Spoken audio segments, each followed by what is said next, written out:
Boris. In many ways, I could leave it there. You'd know who I meant. And if you didn't, the unruly mop of blonde hair would tell you.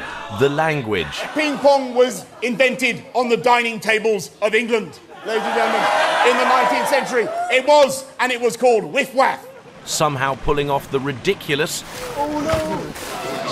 Very, very good. to the sublime. The Geiger counter of Olympomania is going to go zoink off the scale. Are we ready? Are we ready? But often having to run, or at least jog, from the whiff-waff of scandal. Boris, are you going to see if you're married? I'm going to do whatever I can to say, oh God, they've locked me out.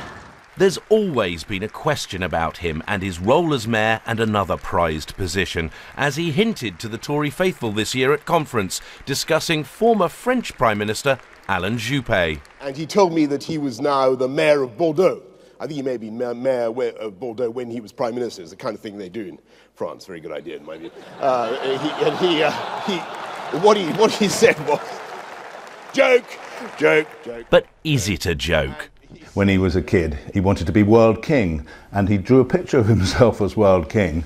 And I asked his sister how ambitious he was about being prime minister. She said, oh, much more ambitious than that. Boris is a politician to his fingertips. He wants to be prime minister more than anything else, perhaps even more than he wants to be mayor of London. The ball came loose from the back of a scrum, which it won't.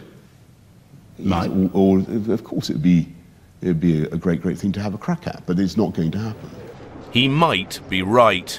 First, the Conservatives have a leader, another Old Etonian Oxford Bullingdon chap, but he has the job Boris might like a crack at. What do you do with a problem like Boris? It's one of the great paradoxes of Tory politics that for Boris Johnson to succeed, David Cameron must fail. For Boris, what he really needs is for David Cameron to lose so that he can become leader, or at least stand a chance of becoming leader. And disloyalty is punished by Conservatives. Boris knows the man who brought down Margaret Thatcher, Michael Heseltine, who Boris replaced as MP for Henley, never got her job. In 1986, she took on the member for Henley. Always a risky venture. Any Conservative Party leader. And why might he make such a jibe? Because he's won 2 more elections than the PM. Conservatives like a winner. And, you know, Boris, against public expectation, even against a lot of the expectations within the party, has won the Mayor of London job twice. And I don't buy into this idea that London is an inherently Labour city, but it's certainly not an inherently Conservative city either. He might have built a following with the grassroots, but he's on shakier ground with many Tory MPs who see him as a selfish clown, unfit for high office. George, just come stand near the edge. And besides, he's not the only one with king-size ambitions. Boris, come on. And Boris and George are not close, however much they may profess unity.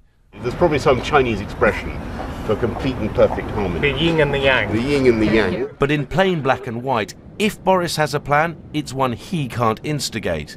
If David Cameron is PM in 2016, he may never be able to implement it. He'd need a seat, his brother won't step aside for him, and it wouldn't be plain sailing if he did make a leadership bid. My leadership chances, as I think I may have told you before, are about as good as my chances of being reincarnated as a baked bean. Which is probably quite high, actually, but anyway. So if the job you want, with Brown-esque desire, is potentially never to be yours, what do you do? He is, of course, an American citizen by birth. He was born in New York Public Hospital.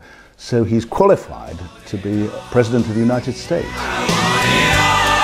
And you don't need an IQ over 16 to find that the tinsiest bit scary.